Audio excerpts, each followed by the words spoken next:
Hey everybody, welcome to the Entrepreneur Motivation Podcast. I'm your host, Chris Bello, and today I've got Michael and John. I guess I'll introduce your whole names. Is it Michael Olivieri? Is that the right name? Yeah, Michael Olivieri. Perfect. Olivieri and John Pazienza. You guys both have what are the last Very names? Italian last names. Are they both Italian? Awesome. And you're both in Alberta, Canada, is that correct? Yes, sir. Correct. Very cool. Well, welcome to the show. You guys are entrepreneurs, business owners. We were just talking before I hit record that you've got a property maintenance company. That company just acquired another company. You took over a maid service. You've got a podcast. You've also got an app in development. And then, Michael, you have a lot of experience growing social media brands. I mean, I saw your podcast Instagram has like 20K followers and good engagement, good content posts. So welcome to the show. Great to have y'all here. Thank you. We're really excited for this. It's going to be an absolute blast. So thank you so much for having us on the show. And yeah, let's get right into this. Yeah, let's dive into it. And so we said we're going to keep it conversational for everyone watching on YouTube or listening. And you guys were joking that you're usually the one to hit record. So this is your first time on another podcast. It's very great to have you and get to share your story. But yeah, I guess let's dive into it. When did you become entrepreneurs? I mean, did you have a day job? You didn't like it? You hated the boss? Is that kind of how the story went? Because that's usually how it goes. That is the typical story. Me and him actually have opposite stories. So he was kind of that story where he had the typical day job and he was going to school, and mine was the complete opposite. My entire family comes from like business owners and entrepreneurs. So I seen my dad grow up his whole life running his own company and just kind of doing his own thing and having his own schedule and just being his own boss and just having that freedom. And that's what I really wanted. I wanted to be able just to have that ability to spend time with my family when I'm older. So I figured if I just put in the grind now and kind of give up a little bit of my free time when I'm in my 20s, it'll pay off in my 40s and it'll give me the chance to just spend that time. So that was kind of my motivation for getting into it. But the way it all started was I was like, I don't know, like grade 4 or 5. And my dad was like, listen, like we're going to go buy you candy and you're going to start selling candy at school. And I was like, okay. And so we ended up getting like these little sour candies that nobody could find anywhere. And I had like a bucket of them and I'd sell them for $1 a pop. Then all of a sudden it was like, I think somewhere around the same year, it was during like the talent shows. One kid showed up with a yo-yo and he was just incredible with it. It was the coolest thing ever. He made it like a big fad. So my dad went out and he bought me 5 yo-yos. He goes, you're going to rent these out during recess. I was like, okay, sounds good. So I started renting out yo-yos for like $1 at recess. Then I think in like junior high, he was like, okay, we're going to start to like level it up a little bit. And so he went and he made me save up my money and buy a vending machine. So I ended up buying a vending machine and putting it in one of his buildings.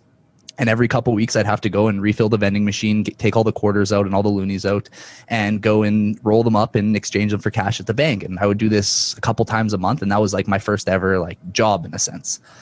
Next thing I did was when I turned 15, I figured out social media. A really good friend of mine, he was telling me how there's a famous artist, Meek Mill or something like that. And he's a rapper. My friend was trying to convince me that he runs his social media. And I was like, this guy is so full of shit right now. Like there's absolutely So your no way. friend said he did the social media for Meek Mill? Yes, exactly. Word Did for he word. really? No, God, no. There's no way in hell. Pretty cool. At 15 or whatever. Yeah, I was in grade 10. I was a junior and I was 15. And I just remember like my mind was blown by what he was telling me. And he's like, yeah, I make like 10 grand a week, this, that. And I was blowing my mind. So I was like, you could never tell at that age. You're like, is he telling the truth? I don't know. Exactly. And so I didn't know. So I figured I'm going to do my research. So I started studying a stupid amount of social media stuff, just everything and anything under the sun about how you can make money with social media. And by me trying to kind of disprove what he was talking about and figure out if he was actually telling the truth, I ended up teaching myself just a ton of different skills in social media. So I was like, you know what, this doesn't seem like it's that hard to do. So I wrote up a bit of a business plan and I explained to my parents that, hey, for $50, I can hire like 20 different influencers because at the time influencer marketing was extremely, extremely cheap. It was about $1 for a retweet, and that would get you a retweet on a Twitter page that had close to 1 million followers. Wow. And so, yeah, so I would buy. How much is it now? Do you have any ideas? Like $400 or $500 or more? Yeah, hundreds of dollars. Exactly. Yeah. It's totally changed. And so at the time I was like, man, for like $5-10, I can get retweeted to a couple million followers. And so I ended up growing my first Twitter page for $50 to I think like 20 or 30,000 followers. And so I was pretty excited. I showed my parents I had 20 or 30,000 followers on a Twitter page. So what?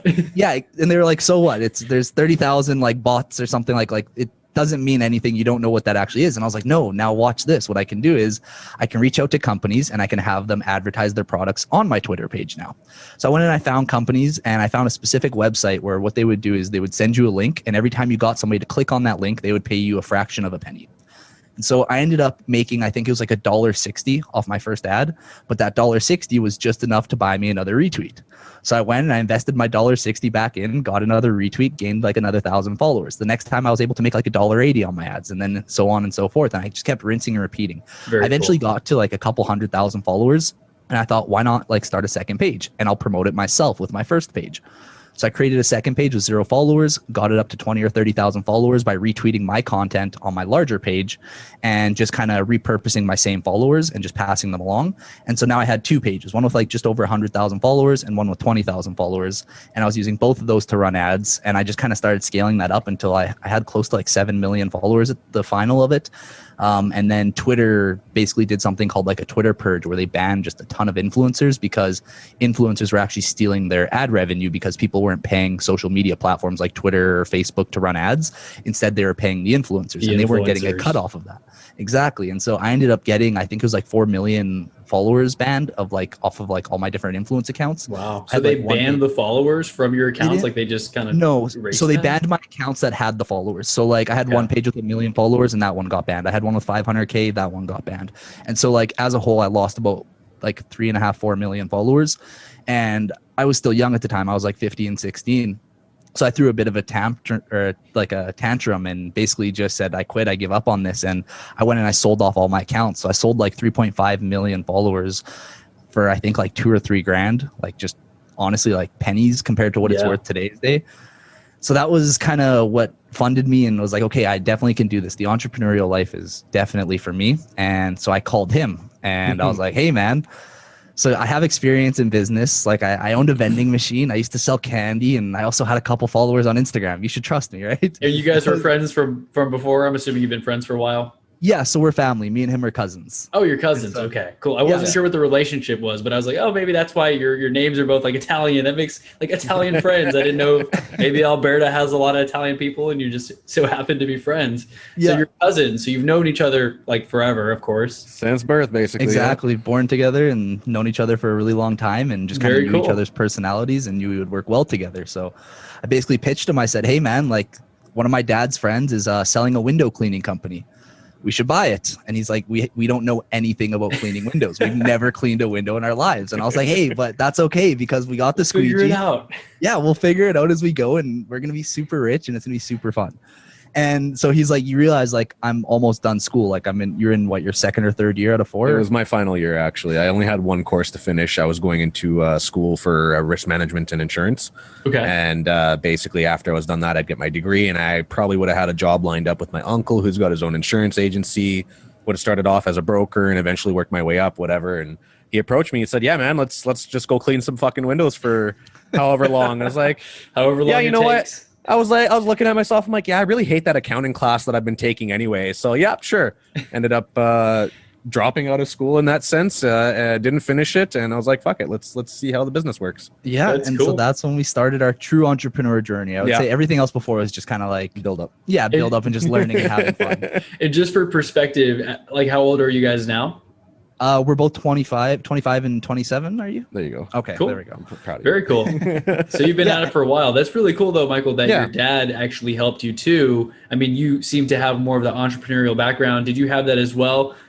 Did you guys both have that, John? No. You didn't have that at all? This is where Michael was saying we were complete opposites. He's definitely from the business side of the family, whereas my side of the family is the straight grind. We were the laborers. Get the job. You throw me in there, I will do an 8-hour, 10-hour, 12-hour shift. I'll make sure that work's done. Yeah. Which is why we worked out so well together, because Michael would figure out how to make the business run, and I would figure out what we needed to do to get that profit, to make that money, to make it happen. Yeah. He's the workhorse. Like he's an absolute like soldier. Like if I give him a task of some sort that I'm like, I don't know how the heck this is going to get done. He does it. John's the guy that figures it out and he'll get it done. So that's why it's just worked so well, is I'm kind of like the crazy thinker, and I can kind of get lost idea, in the clouds. man. Whereas I'm more so on paper, like Give me The a idea, visual man. and I can figure out how to get it done. I'll figure out how to do it the right way within 3 days.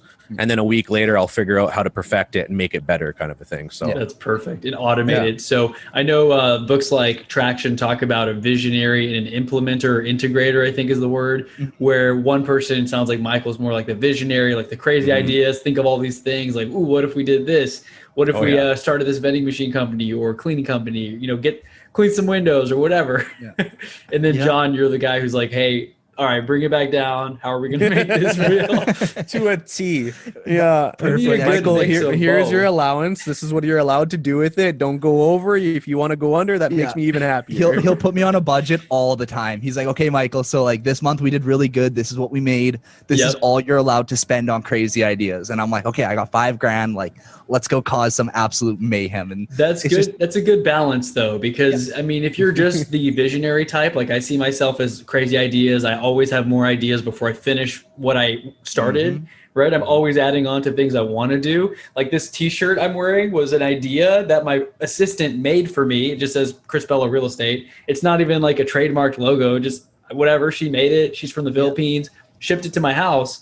And I just was like, whatever. So she is helping me because I want to be Mr. Idea Man. And she is implementing all this stuff because before her, I would just have all these things that I wanted to do that I never did. And I have better uses of time than spending 3 hours on Vistaprint or whatever she used, making my own t-shirt for like Zoom calls, for example, right? So you guys seem to make a very great team. What's your main focus now? It sounds like, is your business working pretty automated? Because it sounds like you said it's growing, that business acquired another one. Are you pretty plugged into it or you have people running that for you? We have people running all the labor at this point, but we're definitely still like extremely plugged in and still there like at all times. We take different roles. So like right now I'm more so focused on mentoring our new partner with the new business that we acquired. And he's more so focused on managing all of our kind of ground troops in a sense. He deals with, right now it's snowing a lot here. And so the window company, just a bit on like background on that is when we originally bought it, we were promised that it was this successful company. It came with all these clients, all this high quality equipment, and it was called a turnkey business in a sense. And being a turnkey business, you would expect that everything comes ready to go. You basically turn the key, unlock the door, and you have a successful business. That was not the case at all. When we had originally bought the company, we were given basically like a book that looked like it got dropped in water, so you couldn't read any of the ink on it. That was the book of business? That was the book. And in that book, there was like a list of 50 clients. It didn't have their last names. It was just first names, no addresses, and then a price tag of how much we cleaned their house for, or the original owners cleaned it for. Yeah. And then on top of that, we got a broken down van that didn't work like at all. And we got squeegees that were from like Home Depot, just like absolute like dollar store garbage. Wait, was this your dad's friend you said who was selling his business? Yeah. Oh yeah. We got absolutely screwed. And my dad even said, he's like, I'm so sorry. Like I didn't know. Your dad was away that weekend too. Yeah. So my dad was away for the week the guy had approached me. He actually didn't really know. And he was advising me not to do it. But the problem was that the guy that was trying to sell it to me said that he had another buyer on the line. And if I didn't take it first, I have like 24 hours to decide, take it or leave it otherwise. Yeah, the scarcity, because then you're like, fear of missing out. I mean, I do it in real estate all the time. I mean, you're not supposed to lie about it, but even if you have another offer, like say you're asking $200K for a house, but I have an offer at $100K, technically I still have an offer. It's not that great, but I don't tell people, oh, we have a low offer. I'm like, we have another offer. Please submit highest and best. And maybe they'll come up to 210, right? If I'm asking 200 and they really want it, they'll give me even more. So it's all strategies and negotiations for sure. But sounds like you got yourself into quite the pickle there. But I mean, I'm sure you're figuring it out and working through it pretty well. Yeah.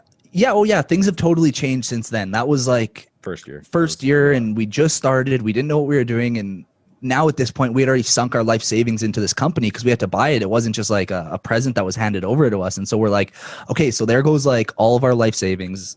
And now we have a bunch of crappy equipment and no client list because the client list is like, it wasn't a client list. Like it was just total BS, whatever he sold us. Yeah. So like, so what do we do now? And so for the first year, we really, really struggled. It was basically like cleaning aunts and uncles' homes, like just basically like almost begging for business, just figuring out how to clean a window. Yeah, we were just trying to learn how to clean windows still, right? So like we didn't want to go out and start advertising and getting real jobs, and we didn't know what we were doing. So we're just like, hey, friends and family, like, can we just come clean your windows? Yeah, like just give us a bowl of pasta, like whatever, and we're happy, just enough to survive for the week. And so we started cleaning friends and families, kind of started learning the trade a little bit, got a little bit better. He more so perfected the skill. I'm really bad at it still. And so I wasn't too useful. But as things kind of went on, we ended up getting into our second year, and we were busy enough where we could hire on some employees. So we hired on our first set of employees, and that was like our first real challenge. We thought that once you get employees, you just send them to work and they basically get everything done and the job's done and you just basically get paid. Yeah. And that was not the case at all. Running employees is like one of the hardest parts about business. Like getting the business is tough too, but actually making it happen and having everybody work like in a proper synergy together was just such a challenge in its own. And so that's where we faced our first major roadblock, was just finding proper employees. And so we started listening to a podcast at that point, and that podcast was the MFCEO project at the time. I think a lot of my listeners have listened to that one. Yeah, it's good. Yeah, it's a great show. Unreal content. And that show was kind of like what made us realize, okay, like there's nobody that's going to make this easier. We just got to put our heads down and just keep going to work every single day and just do anything possible. So at that point, he started working on the employees and training them up to be like these master level employees that were just incredible to have on our team. And I went out and started working on sales. So I just picked up a book and started knocking on people's doors. And I started doing door to door every single day for like hours a day, just banging on doors and trying to pitch people. And I had zero experience doing door to door sales. Mm-hmm. And it was probably the roughest job I have ever had in my life. Like it is so hard. People, it's tough. I tried it like one day and I was like, I don't even think I knocked on one door. I just like handed out one flyer and I was out. Yeah. I've had a guy threaten to stab me. Like literally, like no lie, threatened to stab me. He opened the door with a knife and he's like, "What are you doing here?" And I was like, "Hey, I actually was just going to offer to clean your windows." And he pointed the knife at me and he's like, "You realize I'm holding a knife?" Wait, I thought you guys were nice in Canada. What's going on over here? Yeah, we're nice till you bug us, I guess. Cause like people were not happy about people banging on their doors. And I don't know. I was just being really friendly. I wasn't aggressive with it. Yeah, you seem like friendly guys. I mean, I wouldn't approach you with a knife from my door, but I mean, I guess today's day and age, sales gets a little harder, but if you can get through to someone, I'm sure you have many great conversations. It's just getting the 100 doors slammed in your face to have the one person who actually is a nice lady who wants to talk to you. That probably took quite a bit of repetition and just, guts, I guess, to keep knocking on doors. So did you continue doing that for quite some time, or did you struggle with it? No, I kept doing it for years, and eventually I got really good at it. I'm really good at like door-to-door sales now. I have a blast with it. It's not nearly as scary as it was before. And I've also actually built up teams of sales guys that do door-to-door for us now. Perfect. They're not out working right now because we're not currently offering the service due to the weather. We run like a seasonal operation type thing now. So as of right now, there aren't any guys out, but last season I had 4 or 5 guys full time just knocking on doors like 3 or 4 days a week. And I would just kind of monitor them and I would go and hang out. And then whenever they thought they had like a really like high quality lead that they were about to close, I would basically just walk up and help them finish off the deal and just continue on with the day. Mm-hmm. Awesome. So, very cool. Yeah, so it sounds like you're pretty plugged in and it's a little bit seasonal, but you've also acquired a cleaning company, right? It was a maid service. So is that still pretty year round? I guess the weather. Yeah, so it's still year round. So the main services we offer for the property maintenance company is window cleaning, pressure washing, gutter cleaning, and snow removal. So the window cleaning, pressure washing, and gutter cleaning, those are all done in like the summer, spring, and fall. And then snow removal we deal with in the winter.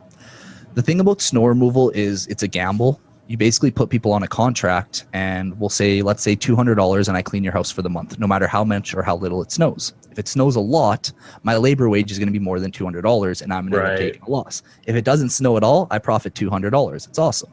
Nice. But it's a gamble. You don't know how much it's going to snow. And it's been a very unreliable income source. And the only reason we did it in the first place is because the original services we were offering were only operational during that specific season. And then also we had to lay off all of our guys for the next 4 months during the winter time.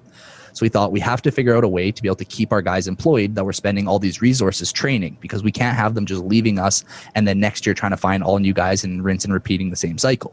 So we started up the snow removal company. And the snow removal company was going really well in our first year, but after halfway through our first year of doing the snow removal stuff, because we started it in our third year, halfway through that, coronavirus hit. And with coronavirus hitting, all the commercial buildings that we were cleaning said, well, there's no more foot traffic coming to our building anymore, so we don't need snow removal services. So we lost, I think it was about $30,000 a month in contracts in less than 24 hours. Jeez. And yeah, that flipped us on our head, and we're like, holy shit, like, what do we do now? Yeah, what are we going to do? And so we ended up working out a deal with a lot of these places saying, okay, if you don't want to be on a contract anymore, how about you just call us if you need us, and we'll charge you 10% of your contract every cleaning, or 12% or something like that. So we ended up still like being able to recover a good amount of our money, because they would put us on lockdown, unlock, lockdown, unlock. And so sometimes these buildings still wanted the snow removal. So we're able to do some work for them. That kept us afloat. And that's like one of the major things that we've learned in business is just, no matter how bad things get, no matter how hard you get kicked in the balls, it's just getting back up and being like, okay, we can still keep moving forward. We can still keep grinding. Just put your head down. The storm's going to pass eventually. Let's just be smart enough to kind of survive the storm. And I think that's been like one of the key things in our success in business. And another thing I like to look at is, I think of it almost like a pyramid, where only a certain amount of businesses make it to the top of the pyramid. And one of the ways that they do that is just by outlasting the rest. And with us and our property maintenance company, 5 years ago when we started the company, there was probably like 100 other companies that were just in their first year of running a property maintenance company. Then in the second year, a lot of them gave up and said, you know what, it's just not that profitable. And then the third year, a lot of them gave up and they said, you know what, this work is just too hard. In the fourth year, they said, you know what, this is taking up too much of my time. And every single year, one more of those companies drops off that pyramid. And as we keep going and as we keep pushing through every single year, we get 1 year closer and 1 year higher up on that pyramid, where we're one of the only companies left. And now that we've been doing this for 5 years, we're one of like the top property maintenance companies in our city. And that's just because we were able to survive all the terrible and tough times that happened, and just basically just grit and just keep pushing forward. And that's been one of the main things that we've been able to do. That's a huge lesson, because I mean, so many people start something, stop it, it's not working in 3 months, they move to something else, same thing, they rinse and repeat, and that's why they go from failure to failure, but because they don't stick it out long enough to actually see success. And I just made a post in like a real estate group too, trying to motivate people. You know how people do kind of like humble brag statuses. And so like first year I got my license in 2019, I closed 3 deals. Like it felt like so much work, and it was a big check, but I mean, it was only 3 deals. So it felt like it was nothing. By the time I, averaged out all the months I hadn't gotten any money, it was like, okay, I'm not making great money. Like last year was 16 transactions throughout the whole year, like purchase and sale, which is, I guess, pretty solid for like a first full year.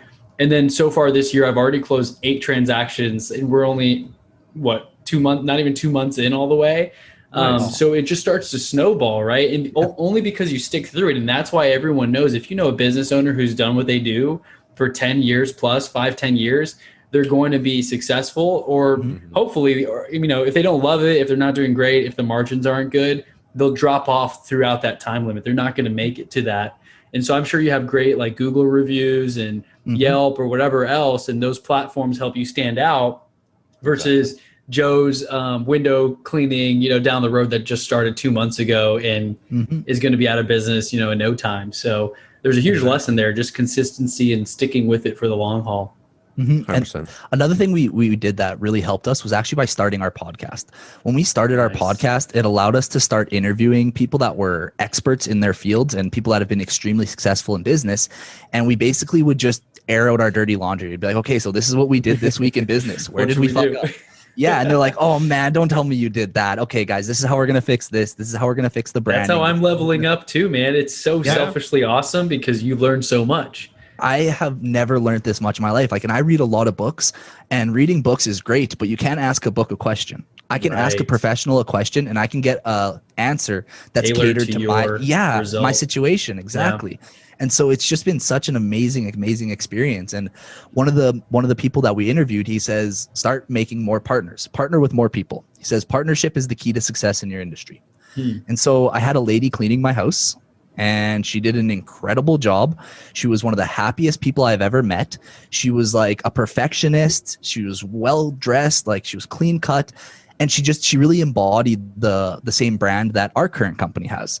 So I called John and I was like, hey, I got a crazy idea. why don't we take over this maid company?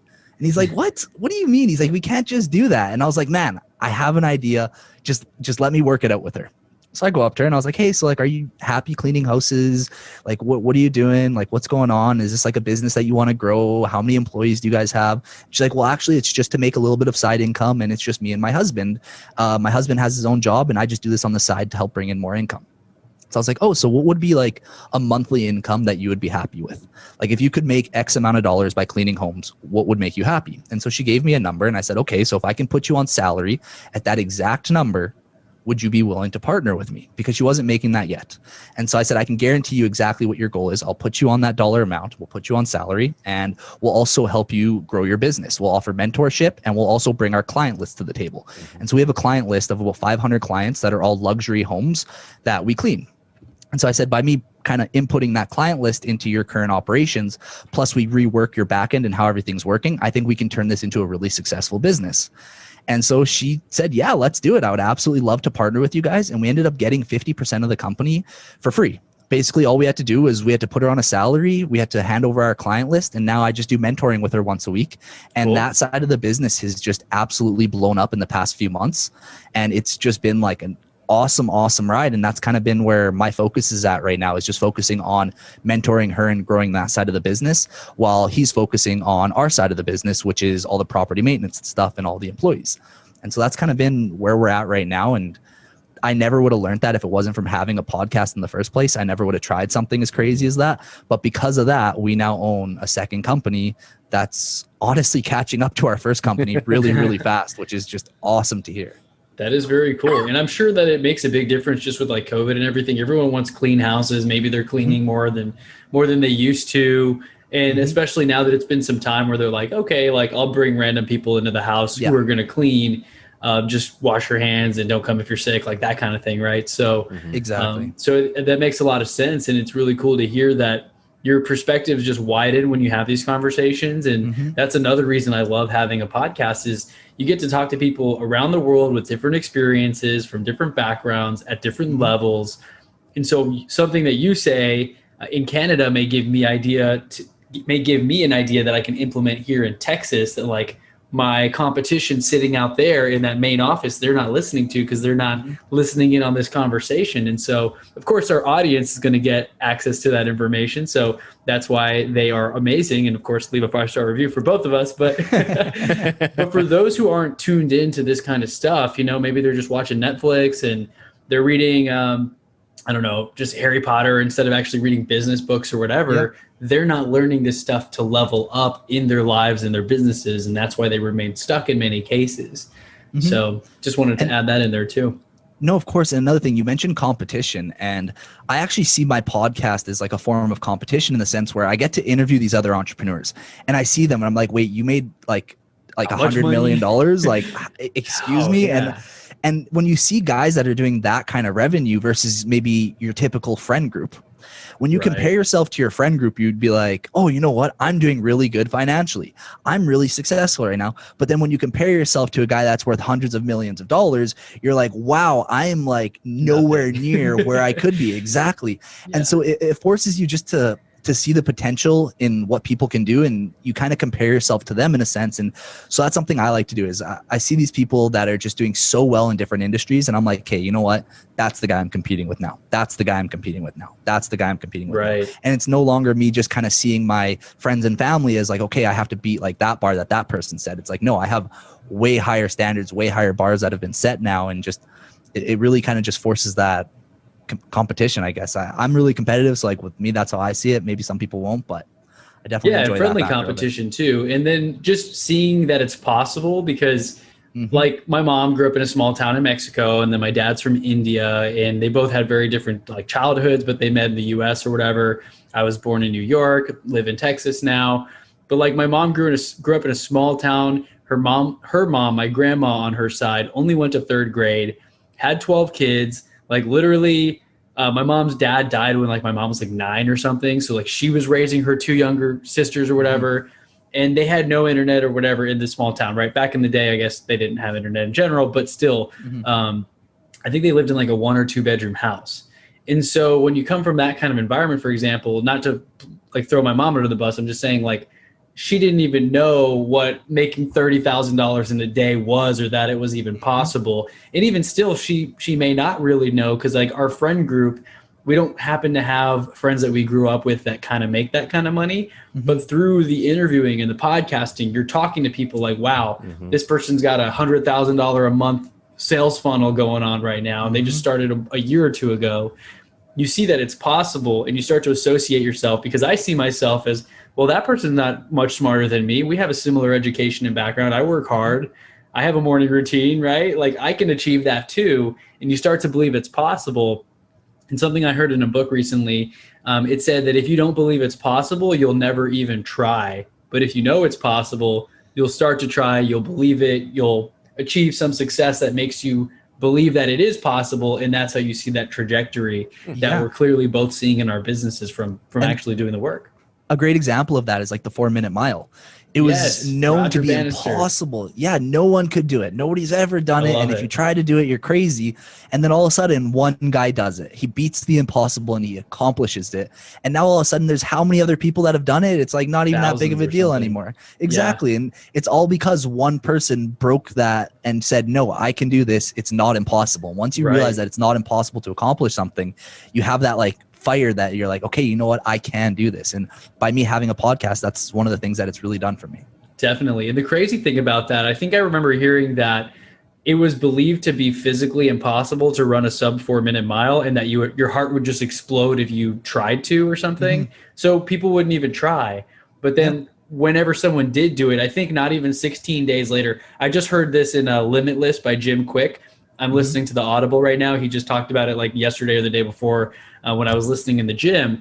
And he said like maybe not even a month later, someone else broke the record, like the 4-minute record as well. And so once people knew it was possible and they saw someone else do it, they started to believe and they started to actually do it. And that's the hard part, I guess, is just believing when you've never done it. Like I've never made $100,000 in a month. How do I know it's possible? Like I can't even fathom it. But then again, the money I'm making now was something that I never made before. So now you start to stretch your mind and you're like, wow, I'm getting used to depositing these checks into my bank account and it's growing and I'm seeing more people who are successful. And so just surrounding yourself with the right people is huge, because if you're just surrounding yourself with your friend circle that you grew up with, chances are, maybe they're more into watching TV or playing Xbox or whatever. Maybe they're business owners, but maybe they may be like the crabs in the bucket. Like you're trying to get out of the bucket and they're pulling you back down. Right. So very powerful stuff there. And then your podcast too. You guys want to dive into that as well? The story of the podcast and the name and the name. Yeah, we can definitely chat about it. We'll start with the beginning. So in our second year of business, this is still when things were really a struggle. This is before we started listening to that other podcast. We were arguing, we were fighting, we were just like at each other's necks. We had different ideas on how to move forward. And a lot of it was just because of like how exhausted we were. We were putting in like really hard days. Long and weeks. It was like, and it was dirty work. Like I would come home and blow my nose and like dirt would just come out of my nose. And I'd be like, holy crap, like what the hell am I doing? Yeah, it was just insanely tough and dirty work all the time. And so it caused us to argue quite a bit. And we ended up coming across the MFCEO project eventually. And so I started listening to it originally, and I listened to it for a few months, and then I was like, it totally changed my mindset, my perspective, just everything about business. It kind of reignited that flame that I originally had when I was younger. So I said to him, I was like, man, you got to start listening to this podcast. It's game changing. It's going to help our business. It's going to kind of just remotivate us, because he wasn't still in that mindset yet. He was still a little bit upset. And so he started still a little bit upset. Yeah. He's still a little bit upset. At his face a little right agitated. Now, Yeah, a little bit. Yeah. I only got him to drop out of school to clean windows with me. So I don't blame him. I don't blame him at all. But, so we started listening to the podcast. It started like helping us both out. And then we would eventually kind of fall off and stop listening to it again. And then we would start getting into a bit of a fight at work, and one thing would lead to another. And so I remember one day we'd be at work and he would just start like yelling at me or whatever it may be. I messed something up and I'm like, hey man, you're having a bad day. Listen to the podcast. And he'd be like, no, I don't want to. And I'm like, come on, man, I'm going to force you to do it. Like, we're not talking until I see one of your headphones in. And it's been for at least 20 minutes. So he'd listen for 20 minutes and then he'd come back over all happy and giddy. And he'd be like, okay, let's talk again. And so I seen just how much it was able to really affect us. Like I can't even put into words how much it truly affected our business and our relationship and our mindset. Like 180, like we flipped. Yeah, it was a total 180 flip. And so I was like, man, like taking in this content is one thing, but like imagine if we had our own show eventually where we could interview our own guests. And so we never ended up going forward with it. It kind of just fell off. It was just an idea. Another year goes by and eventually that podcast stopped producing content. They ended up changing their name and switching from business content to more like political and lifestyle current events, content. Yeah, current event content. And so it wasn't what we needed because we live in Canada. So technically the current events that were going on in the States weren't super relevant to us. So we stopped listening. And we're like, well, what do? We still want content of interviewing really successful entrepreneurs. What do we do in this situation? And so I said, man, another crazy idea. Let's start up our own podcast. And he's like, what? Like, who's going to listen to us? Like, we're two random kids. We don't know what the hell we're talking about. We don't know what we're talking. Yeah, cleaning windows. We have no experience, nothing. And I was like, yeah, but who knows? And so I was working night shift. I was doing snow removal for our company at the time because we were shorthanded.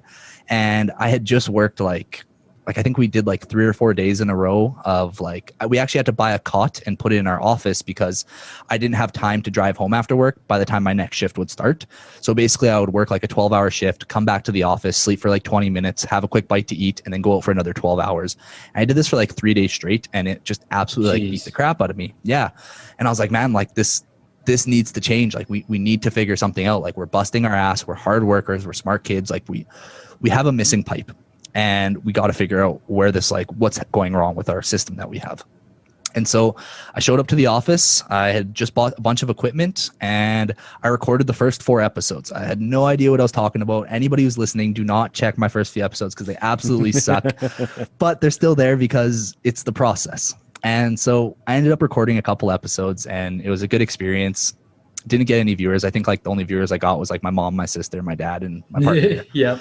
And always starts that way. Exactly. And so we just kept kind of pushing through with it. And then I ended up getting like, I want to explain the reason behind the show, the name of it. So the name of the show at the time was the MFCEO Process because the show that inspired us was the MFCEO project. And the idea behind the original show was it was a project to help entrepreneurs and people get to their full potential. And what MFCEO stands for is motherfucking CEO. And the reason behind that is because when you think of a CEO, you think of some guy in a fancy suit. Guy in a suit. Yeah. Some fancy guy in a suit. He's in a 100-story building and he sits on the top floor and he tells everybody else on the 99 stories below what to do. And he doesn't get off his chair very often. And that's a typical CEO.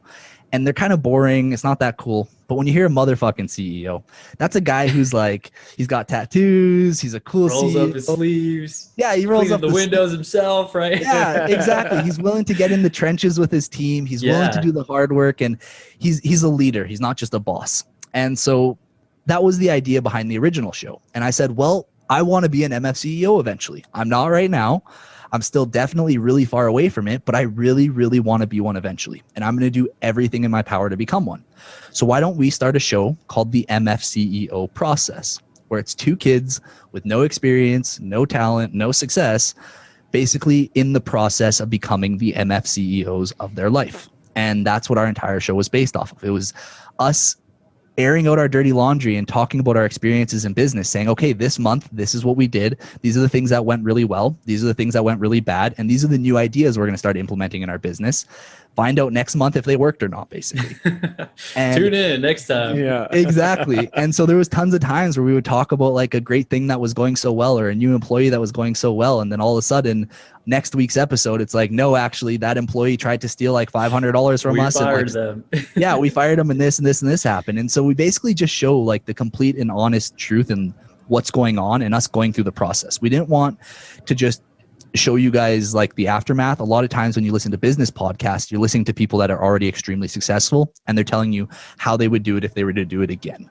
I want to just document the whole process from start to finish. Us going from 1 employee to 100 employees, us going from making $1 a month to making $100,000 a month. And so that was the idea behind the show. And it was all inspired by the original MFCEO project. So we've been doing the show for just over a year now. And in like the 12th month, it was like the month of our 1-year anniversary, I get an email. And the email is basically a cease and desist. It was a very friendly one though. Did it come like straight up from them? No, like an attorney or something? Yeah, it came from their legal department. They said it wasn't their legal department, but it definitely was. It was, And, yeah. Yeah. And so it was a very nicely worded email, and it was very strategic because it said that even though we're fans, we're currently confusing their consumers on which one is the real MFCEO because of the traction that the show had gotten. Yeah, their show's huge.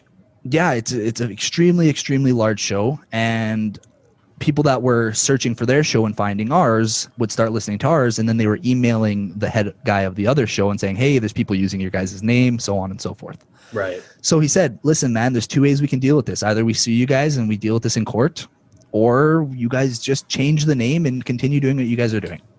And so when I first got this email, like it absolutely like broke my heart. I was like, are you kidding me? Like, I know, because you invested so much time into the website and the branding and the name and just introducing every show with the name, right?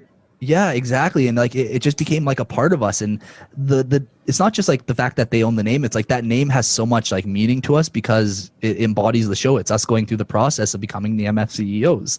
Yeah. And so to get that taken away, we're like, crap, what do we do? Mm-hmm. So I didn't reply to the email for like 2 weeks. And I was like, I don't know what to do with this. Yeah, what do you even say, right? Yeah. So I ended up calling a lawyer and I was like, hey, want to be interviewed on my show? We'll talk about like trademark infringements.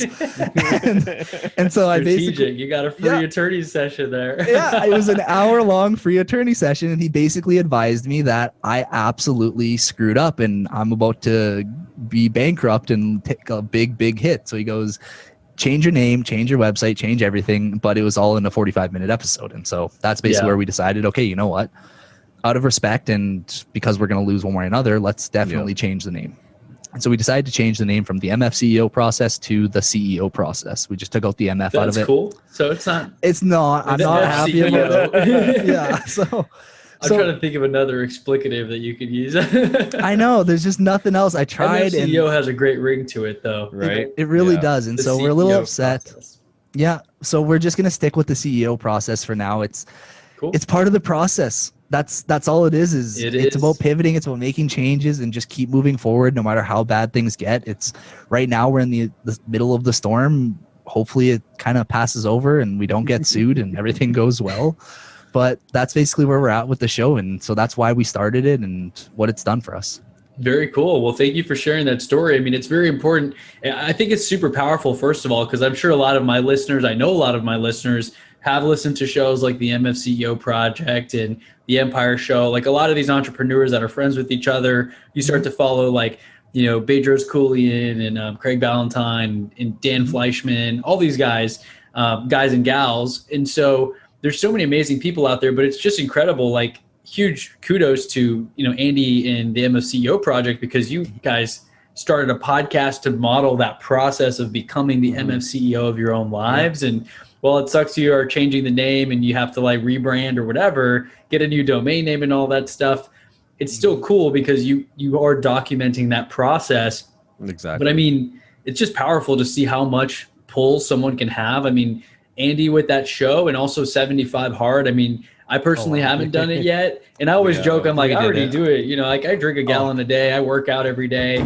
I can't imagine doing an outdoor workout in like the snow where you guys are. No, I don't know about that. We still did it. We both did it. We started it January 1st in 2020, so last year. It's cold out in Canada. Oh yeah. So we said, you know what? Screw it. Let's start 75 day hard.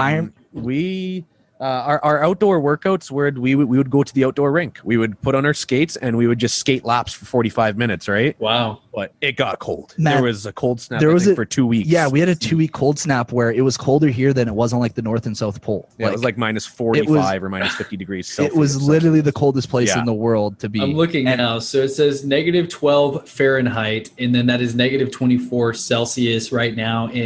That's in Calgary, Alberta, Canada right now. That's like short. It's warm right now. Yeah, that's warm. Yeah, no, that's not. No, we're talking like icicles forming on your God. beard, like no amount of layers of pants. Wait, just to let you know, it's really hot today in Houston. Temperature, it is 68 degrees Fahrenheit, which is 20 degrees Celsius. Oh my God, I'm so jealous. I didn't even need a sweater today. It was that warm. Oh, yeah, I'm wearing a thick sweater because you're gonna see the CEO process and APS property maintenance show up there right away. Then we're gonna be moving. Yeah, we're moving countries. Yeah. Yeah, I thought the same thing as you. So I was like, I work out every day. I drink a ton of water. I already read books. How hard could this be? How hard could this be? Yeah, that was exactly what. To keep yourself to that standard the whole time, I know that gets tough, and I don't really drink too, so. I drink, so it was definitely like to stop like hanging out with friends, stop going out for beers, not have wings, like all the little things, because it's tough. The cheat day that gets you, because your whole life, no matter how much you've worked out, 90% of people rely on like that cheat day as like their hope. They're like, man, I just got to get through Monday, I just got to get through Tuesday, I just got to get through Wednesday, because when Saturday comes around, man, I'm ordering the thickest pizza I can get, and that's like kind of what keeps you going. On 75 hard, you have nothing to hang on to. It's no like, I'm just days, going to, you're like, I'm just going to keep doing this and it's never going to end. And I'm just going to keep going and keep suffering. And you're like, but eventually after 3 months, it finally ends. But like on day 3, you're not thinking about like, I got to do this for another like 60 days. That's not like motivating at all. If anything, like that makes it harder knowing you have to keep going. And so it was an extremely, extremely tough challenge, but it taught me a lot. It taught me a lot like about like my own power over like what I want to do. A lot of times you feel really pressured to go and hang out with your friends, or to go to a party, or to go have that beer, or to eat unhealthy because your significant other wants to order unhealthy, things like that. There's just so many times where you can make a very easy excuse for yourself.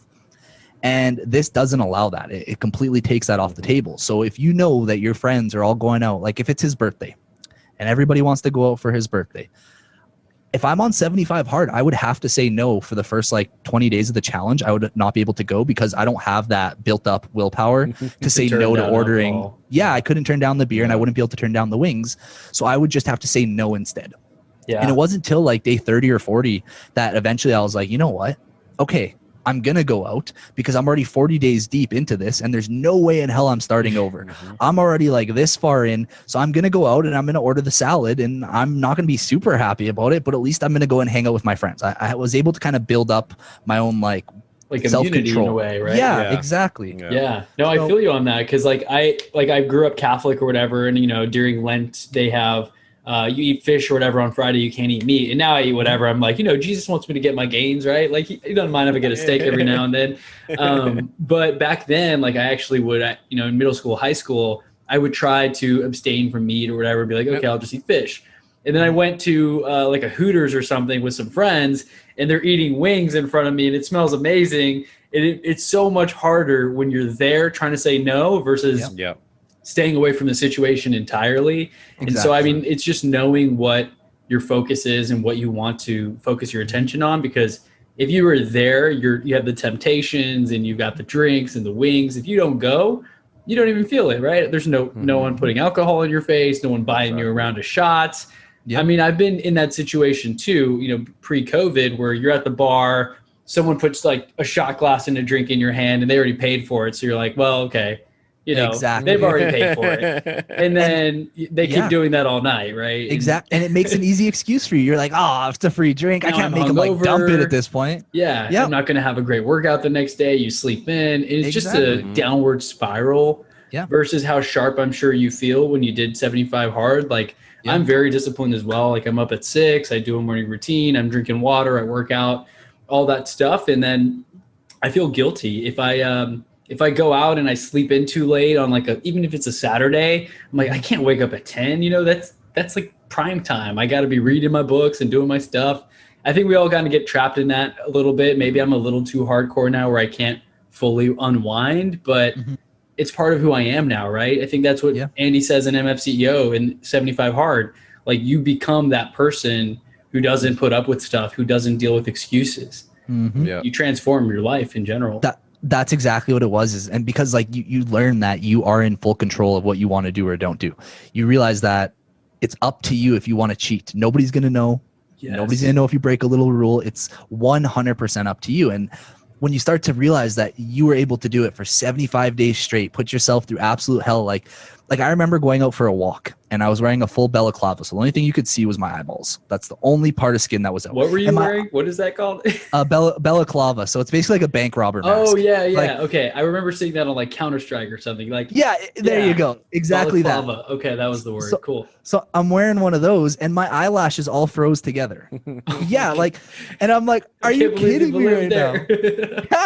I'm outside walking for no reason. That's the thing. Like Like there's you don't nothing, have to. I don't have Your to. parents are probably like, why are you doing this? Yep, What's wrong they're with you? so against it. They're like, you're gonna die out there. Like you can get like frostbite in like less than 3 seconds by going outside. Like in less than a minute you can get frostbite if and your you're like, skin's no, I exposed. must do this now. Yeah, and I remember like it was so cold that like I was crying and like the tears are just freezing to my eye, like my cheeks, and I'm like, oh my god, why am I doing this? Like, Okay, I think 75 hard in Alberta is like harder. That should be like 35 hard, okay? 75 extremely hard. I don't think Yeah. Andy specified what city and country you should do. Like, dang, Yeah. that is cold. I know he said like don't do it at a tornado or hurricane, use your discretion, but like that, freezing weather. I mean, if I did 75 hard right now, it's 70 degrees. I could go for a jog. Like, oh, this ain't that bad. Yeah, we said screw it. We still did it. Actually, it was in the that's middle really of cool. winter season. So But the thing it really taught was then also when you see other people using excuses for why things aren't getting done. So things like even just like our employees, they would make up like some really ridiculous excuse on why they were late to work. And it's like, man, everything's in your control. Like truly everything is. And so not only do you stop putting up with your own bullshit excuses, you stop putting up with a lot of other people's excuses, and you start to realize that it's a load of bullshit, the excuses that they're giving you. They're just making up a quick excuse off the top of their head, something that they think is going to work. They actually had control, and we actually have control over everything that's going on. Whether it's our success or our failures, we're in total control of what's going on at all times based off the decisions we're making and the things that we choose to do each and every day. I love that. That's such a good mindset. And once you take responsibility, like once you agree and believe that everything's your fault, even if it's not, like I know, I forget who it was that I listened to. Extreme Ownership by Jocko. Yeah, Extreme Ownership. But there was someone who said something like, I think it was Tom Bilyeu. He said, you may not agree with this, but I feel like if someone kills my wife in like a drunk driving accident, that's my fault. I was like, I don't see how that's your fault. That's kind of bullshit because that person shouldn't be drinking and driving. And like, I'd be pissed if they did that. But like, if you take it to that extreme where everything is your fault, like you could have been there, you could have stayed home. Like you are able to accept responsibility to change anything in your life instead of pushing it off to something else. Because I felt the same way, it's easy. You hear people have excuses all the time. I know several. There's always a reason it didn't work out. That wasn't a great job. My boss sucked. Like, oh, the position, I wasn't really trained for it. Someone got fired, or I just don't like it anymore, right? You hear all these different things when really, like you mentioned, it all comes down to you and the decisions you make. And maybe that job sucks because you didn't take the right steps to get the right job or to level up and create your own business. And so you can change your situation once you claim that power and you stop coming up with excuses. Really powerful lesson there. That's helped us so much in our business, and even with you, with our employees, of just taking complete ownership of everything to happen with our employees, because he runs our ground force. He runs, like, he's our main manager of all the employees. And so originally when things would go wrong, I would get a phone call and be like, oh man, like Tom fucked up and he did this and this is why. And I'm like, well, John, maybe Tom fucked up because he wasn't trained correctly. We didn't have it in the process. Yeah, exactly. And so it was when we learned to take extreme ownership and we learned that we are in control of everything that happens. And between listening to the podcast and doing 75 Hard, it taught us that everything is our choice, and based on what we do, it creates different outcomes. And so if we didn't train our employee correctly on customer service, well, that's probably why he sweared in front of one of our customers, because we didn't talk to them. You can't assume that people know things. You just have to take everything into your own responsibility. You have to train on the proper technique on how to clean a home. You have to train on how to present yourself when in a home. You have to train them on how to dress when you're in somebody's home. And just all these little things that we took complete ownership over, where originally we would just be like, well, that's their responsibility. They're the employee. They should just know how to clean. They should know how to dress, and they should know how to talk because that's on them. And that was in like our first 2 years versus in our third year. It's like, no, that's on us because it's our responsibility to explain to them our standards and what we expect in certain scenarios. Definitely. So many nuggets in this conversation. And I know we're at the end of the hour, so I want to be respectful of your time. But are there any last minute key takeaways or nuggets that you'd like to leave the audience with before I let them know where to find you guys? Yeah. So one thing I would say is, this is a scenario that I explained to John, and I've explained it before in the past. And imagine when you're like a little kid and you're swimming in a pool and you try to hold your breath for as long as you can. Have you ever done that? Where you go to like the very bottom and you're like sitting there? Not very long. Yeah. Yeah. Like 10 seconds. I'm like, oh, okay. Yeah. Come back up. Okay. So now what's that feeling when you reach that max, that 10 seconds? What are you thinking about? Oh, how you want to get out of the pool and start to breathe air, right? As bad as you want to breathe. Exactly. So how desperate you are for that oxygen and how badly you want it. And at that moment, when you're at the bottom of the pool, you're not thinking about everything else. You're not thinking about the argument you got into. You're not thinking about what you're going to have for dinner. You're thinking about one thing, and that's purely about getting oxygen. If you can learn to kind of tune into that and think of success in that sense, where no matter how bad things are going, you know you just need one thing and you know you want one thing, and you have that focus on just that one thing and you want it so badly or otherwise you could die. If you can start to think of success and your business as the oxygen and you're that kid sitting at the bottom of the pool, I think that is one of the ways to become successful. And so whenever we're having a really tough time, I say, John, man, just remember that kid sitting at the bottom of the pool. No matter how tough things are right now, man, just keep the prize in your eyes. If that was me, that's me. I'm already dead on the bottom of the pool. That's it. The bottom. That's really powerful though, because I mean, I struggle with that sometimes where I'm like, oh, I could lose it all. Like my parents love me. They would take me in and I could be a 45-year-old living at home and they'd make me dinner and they would tell me I don't have to leave.